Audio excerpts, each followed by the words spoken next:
Good day everyone, my name is Neymar Cañete and we are here to discuss opiates' effects on brain and body.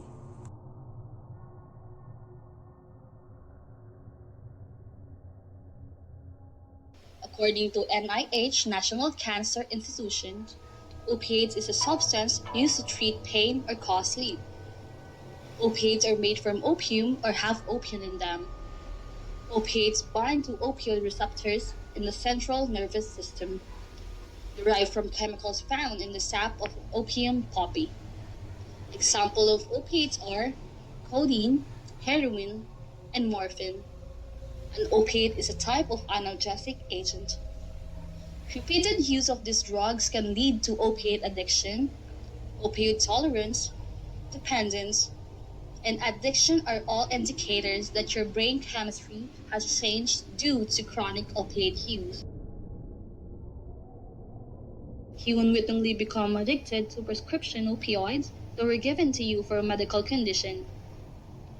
Long-term opiate use, co-occurring mental health disorders, a vulnerability to addiction can increase the chances that you'll develop a substance use disorder.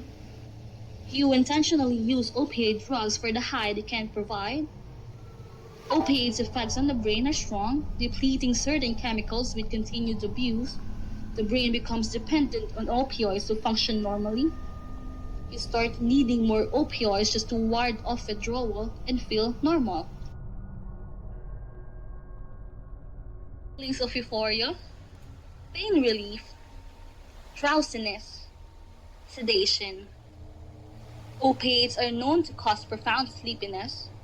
Frequently, opiate abuser will experience sporadic periods of nodding off as they sleep in and out of consciousness.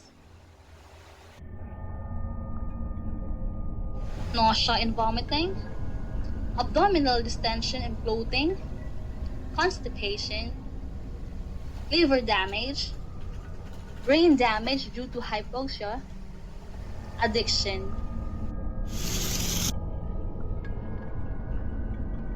There are opioid receptors in this brain, but they don't produce enough natural opioids to stop severe or chronic pain. One of the ways an opioid pill or injection relieves pain is by flooding your brain's reward system with dopamine. Dopamine is a neurotransmitter made in the brain. Basically, it acts as a chemical messenger between neurons. Dopamine is released when your brain is expecting a reward. When you come to associate a certain activity with pleasure, mere anticipation may be enough to raise dopamine levels. It could be a certain food, sex, shopping, or just about anything else that you enjoy. For example, suppose your go-to comfort food is fried chicken. Your brain may increase dopamine when you smell them or see them.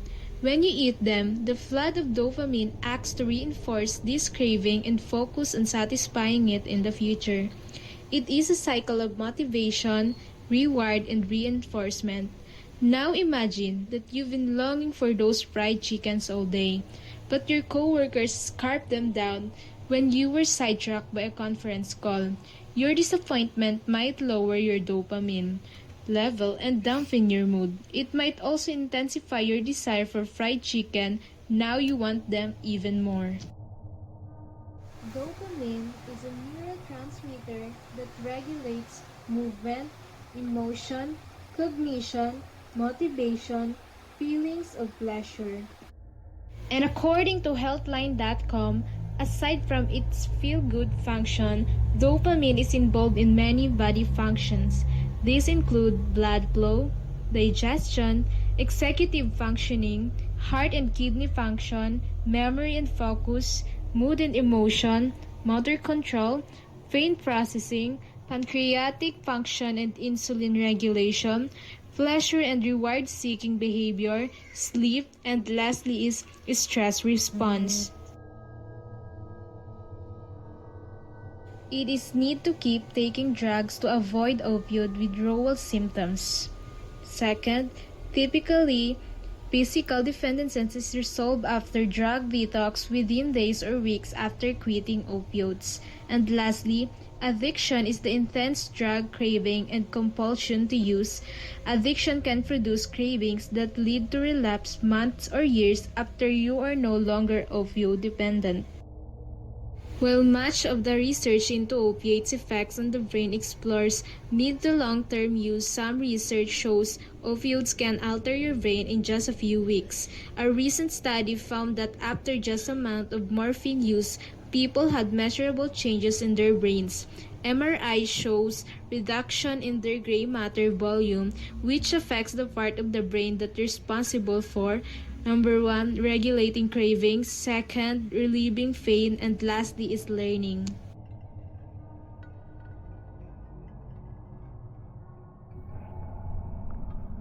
Opiates' effects on the brain extend to the central nervous system or CNS, which controls respiration. In particular, opioids slow down the CNS, depressing breathing patterns significantly. In some cases, breathing can stop altogether. Therefore, opioid abuse puts you at high risk for overdose. Opiates and opioids can also suppress or block air from reaching the lungs. Increased risk of AFib, which can cause blood to gather in the heart, putting you at risk for clots and strokes. Clogged blood vessels and bacterial infection and scars in heart valves and veins. Less oxygen in the blood, which means that the brain may not be getting enough of it. Increased risk of HIV and hepatitis due to needle sharing, which are conditions that are linked to heart disease and stroke. The endocrine system is also impacted by opiate abuse. Some of the issues long-term opiate use can cause include testosterone deficiency, less production of sex hormones in women and men, tiredness, muscle mass loss, decreased libido, erectile dysfunction, irregular or lost menstrual period, osteoporosis, infertility, depression, and anxiety.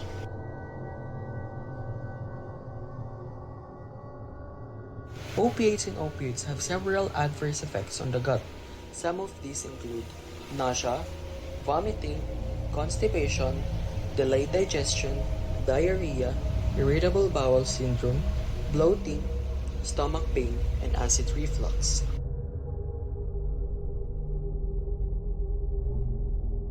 These are known to suppress the immune system, making you more susceptible to illness. These type of drugs impact the cellular immune system, changing our ability to fight bacterial infections. Opiate abuse can indirectly impact the immune system by lack of self-care. If you struggle with substance abuse, you're focused on using drugs or alcohol. Things that support a healthy immune system like proper nutrition, getting enough sleep, and exercise typically fall by the wayside.